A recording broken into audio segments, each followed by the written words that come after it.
जय श्री राम भक्तों।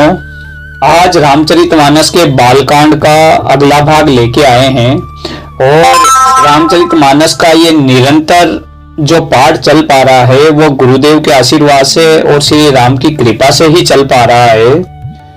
और आज हम इसमें ये लेके आए हैं, तद्यपि कहीं गुरु बारहि बारा, समुझी परी कचुमति अनुसारा, बासा बद कर में सोई, मोरे मन प्रबोध जेहि होई, जस कछु बुद्धि विवेक बल मेरे, तस कहीं हऊँ ही हरि के प्रेरे, निज संदेह मोह भ्रम हरनी, करहु कथा भव सरिता तरनी, बुद्धि विश्राम सकल जन रंजनी, राम कथा कलि कलुष विभंजनी, राम कथा कलि पनंग बरनी, पुनि विवेक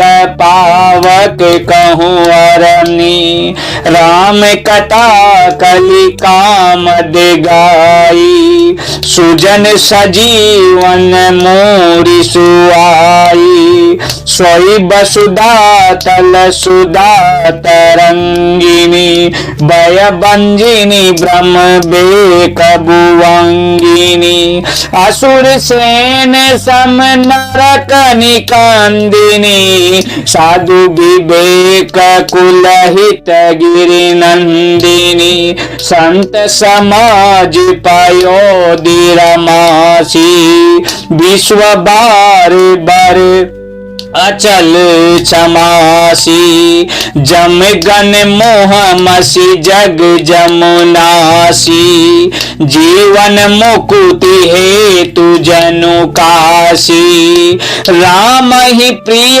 पावनी तुलसी सी, तुलसी दास हित ही हुलसी सी, शिव प्रिय में कलसे सुतासी, सकल सिद्धि सुख संपत्ति राशि, सद्गुण सुर गण अम्ब अदिति सी, रघुबर भगति प्रेम परमिति सी, राम कथा मंदाकिनी, चित्रकूट चित चारु, तुलसी सुभग स्नेह बन, सिय रघुबीर बिहारी।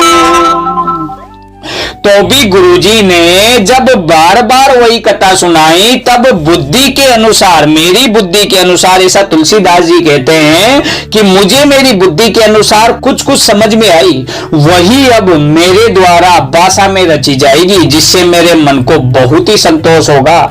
जैसा कुछ मुझ में बुद्धि और विवेक का बल है, मैं हृदय में हरि की प्रेरणा से उसी के अनुसार कहूंगा। मैं अपने संदेह, अज्ञान और भ्रम को हरने वाली कथा रचता हूं, और संसार रूपी नदी के पार करने के लिए जो नाव है, राम कथा पंडितों को विश्राम देने वाली है, सब मनुष्यों को प्रसन्न करने वाली है, कलयुग के पापों का नाश करने वाली है।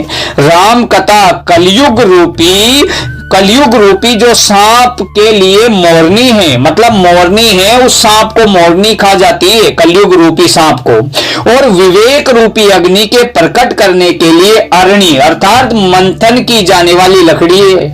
अर्थात इस कथा से निश्चित ही ज्ञान की प्राप्ति होती है। राम कथा कलयुग में सब मनोरथों को पूर्ण करने वाली कामधेनु गौ है, और सज्जनों के लिए सुंदर संजीवनी जड़ी है। पृथ्वी पर यही अमृत की नदी है, जन्म मरण रूपी भय का नाश करने वाली, और ब्रह्म रूपी मेंढकों को खाने के लिए ये सांप है या सर्पणी है। यह राम कथा असुरों की सेना के समान नरकों का नाश कराने वाली है, और साधु रूप देवताओं के कुल का हित करने वाली पार्वती दुर्गा के समान है। यह संत समाज रूपी क्षीर समुद्र के लिए लक्ष्मी जी के समान है और संपूर्ण विश्व का भार उठाने में अचल पृथ्वी के समान है। यमदूतों के मुख पर कालिक लगाने के लिए यह जगत में यमुना जी के समान है और जीवों को मुक्ति देने के लिए मानो काशी ही है।